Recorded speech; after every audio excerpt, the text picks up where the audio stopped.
இங்கு குதிரை பேரம் நடந்ததாக இன்றைக்கு எதிர்கட்சிகள் அத்தனை பேருமே அதை சொல்லும் பொழுது, இதுவரை தமிழக அரசியல் வரலாற்றில் நடக்காத ஒரு விஷயம், அதுவும் இந்த வரலாற்று சிறப்பு மிக்க இந்த அவையிலே இந்த முக்கியமான நாளில் அதை பற்றி பேச வேண்டிய ஒரு நிலையை ஏற்பட்டதற்காக உண்மையில் நான் மனம் வேதனை அடைகிறேன்.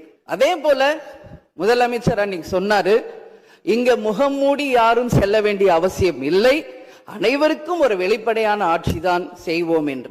அப்படி இருக்கையில் முதல்வர் அவர்களை சந்திக்க யார் முகத்தை மூடிக்கொண்டு அன்று வாகனத்தில் சென்றார்கள் என்பதை நிச்சயமாக மக்களுக்கு தெரியப்படுத்த வேண்டும் என்பதை இந்த நேரத்திலே நான் கேட்டுக்கொள்கிறேன். ஏன்னா அதற்கு காரணம் குதிரை பேரம் என்றால் இதைவிட ஒரு தலைகுனிவு இந்த